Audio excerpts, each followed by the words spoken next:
Hello, this is Peter from Andreessen Horowitz, and it's my honor to be joined by Ben, who's the CEO of DigitalOcean. Ben, how you doing? Doing really well. Thanks, Peter, for having me on. Good. Yeah, great. So, one of the things, Ben, that I've spoken quite a bit about recently in sort of the data center of the future and the future of enterprise technology is the notion of open source economics finally working, and specifically kind of contrasting open source being used as a service, like what DigitalOcean does, versus, let's say, the Red Hat model of on-prem free software and then charging for at the most charging for support and maintenance as the economic model. And my belief is that there's really a very beneficial model by having open source as a service, open and proprietary source as a service, again, as a way to really drive economic value out of open source. And I'm just sort of curious. I mean, you've built a company on this, so I'm curious on your thoughts and how you guys think about that. Yeah, definitely. So we've built our cloud on top of KVM's virtualization technology, which in and of itself is an open source project. And we deliver a ton more value than just the virtualization engine. So we've created an entire interface and API to interact with the infrastructure that we're providing. And we've also put, thousands of servers into a data center. Now, all of this is powered by KVM, and we've turned it into a infrastructure as a service provider. Without the work that was put into the open source project, we'd never be able to build our company. So I think this is a big widespread trend that we're seeing in the open source community. First of all, the projects themselves are becoming much more relevant to what people are doing today. But at the same time, there's also a proliferation of new projects that are coming out every month and every year. So database as a service essentially has grown significantly over the last decade, with a whole bunch of NoSQL projects that are just getting their start. And what's interesting is, as an individual user, it would take you a very long time to figure out how to leverage that project. You have to learn the ins and outs. There's a ton of best practice that goes along with it. And one thing that the open source community hasn't really done a great job of just yet is giving you a primer and getting you started on best practice implementation from day one. And I think that's where this open source as a service provider really can step in. Mm-hmm. And hopefully they've taken the time out to perfect the technology on their end, which is based on that open source project, but it's prepackaged for an end user's need. So now, let's say I do have a need for a clustered, scale-out, NoSQL database. I can just go to one of these open source providers and consume that service without taking all the time to build it on my own. Yeah. So this is definitely a prevailing trend that we're seeing more and more. Yeah, so it's interesting, and maybe to contrast, it may not seem obvious to folks that, it's not even completely obvious to me, that open source is out there. I can readily pick up open source pieces, and I can put those pieces in my on-prem installation. So, if I'm thinking about this, why, what's the benefit of as a service versus, just a company themselves, I'll say, cobbling together open source components. They're readily available, free to use. Maybe, are there pros and cons to each of those? And how might people think about adopting, open source as a service versus putting open source on-prem? Yeah, that's a great question. A customer that I was just speaking to recently is taking this new philosophy that they're building inside of their business, and what they're looking for is the opportunity to outsource all of these open source projects to a specialized provider. And their basic premise is we don't want to be responsible for the operational challenges that come with scaling and running that technology. So if I consume it as a service, I have a very fixed rate under which I operate, and it's going to cost me, X cents or dollars per time period or per volume or whatever the case might be. And it really is a fundamental decision that a company needs to make. Do you outsource these pieces to specialized providers and hope that they provide a better level of service than you can develop internally? You have actually someone's neck that you can choke, especially because you're paying the money for that service. Yeah. Or do you build it in-house? And with this specific customer, they've already built a lot of this as a first pass on premise, taking that open source project and deploying it to their own infrastructure,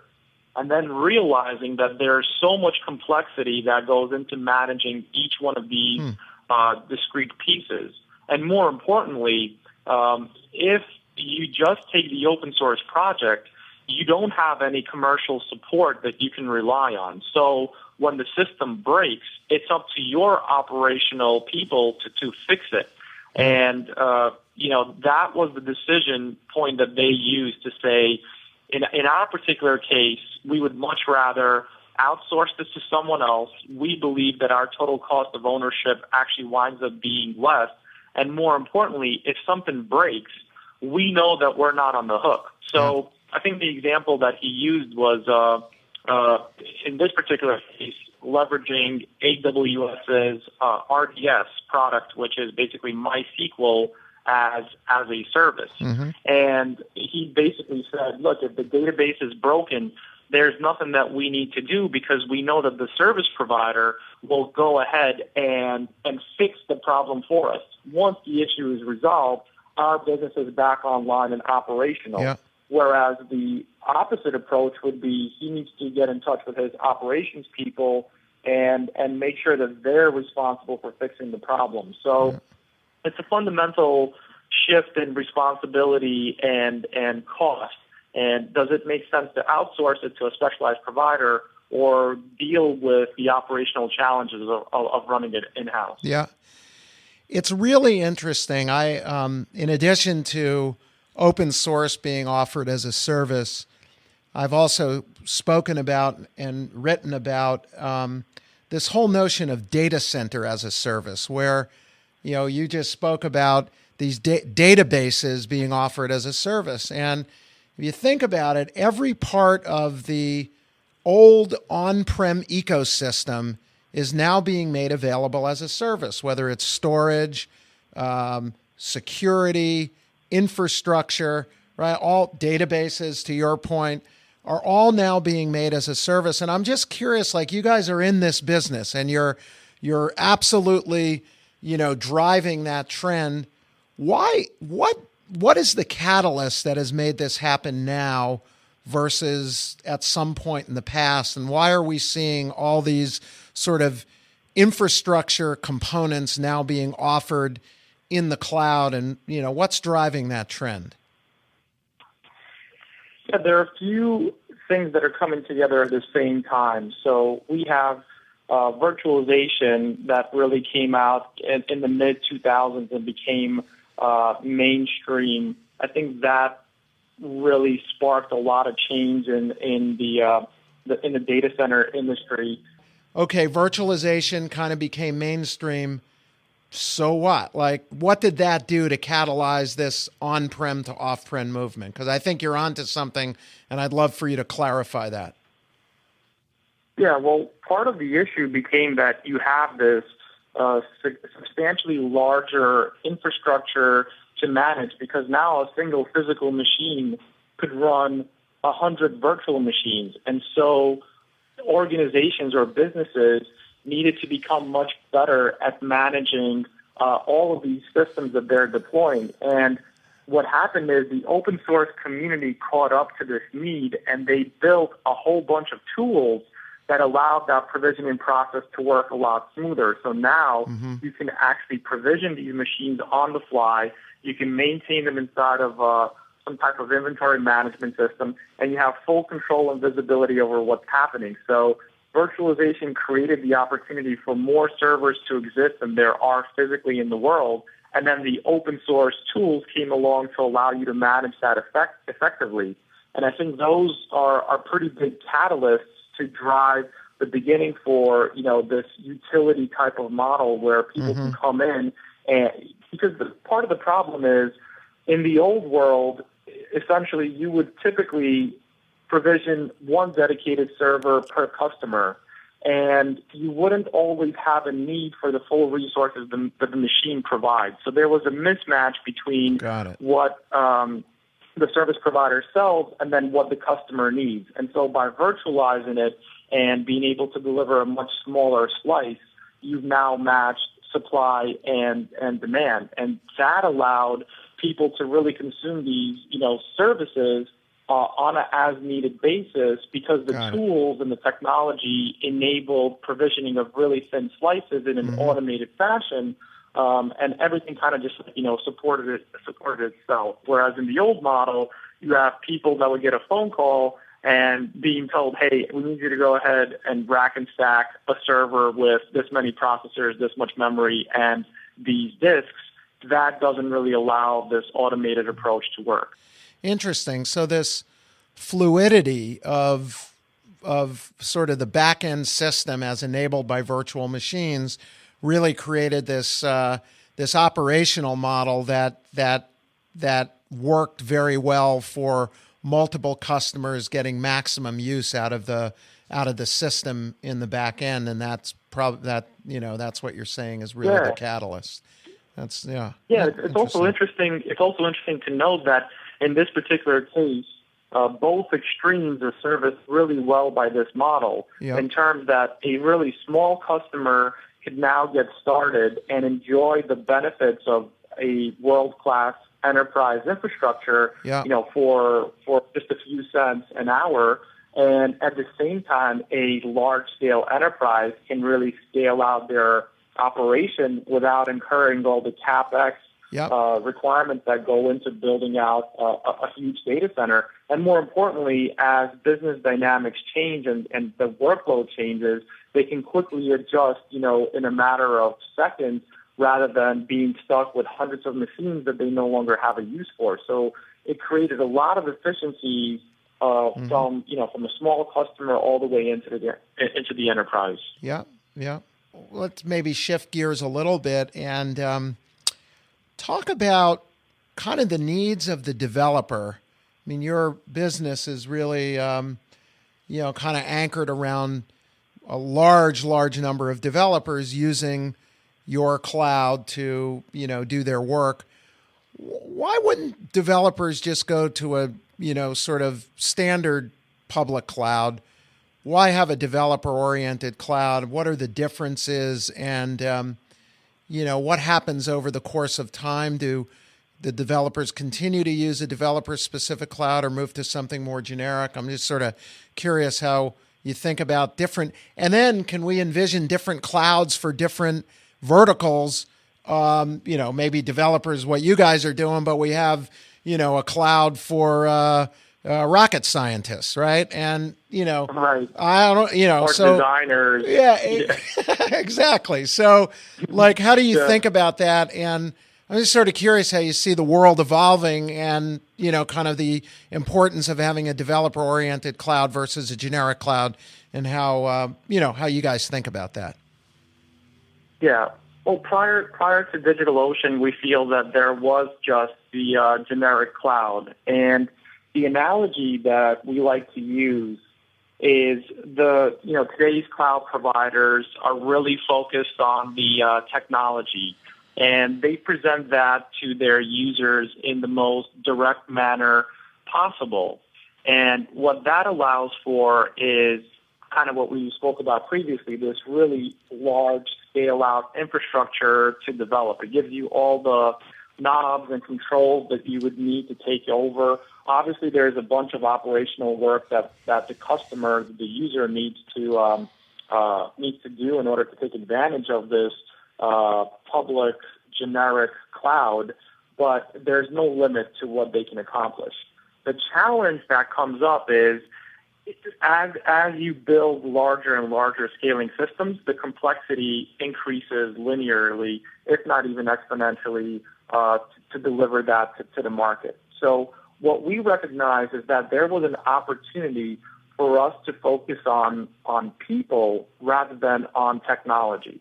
And because at the end of the day, everyone is using the same virtualization engines. There are 2 or 3 popular ones, and it's kind of like, silicon used to build processors. No one has a substantially faster CPU than anyone else,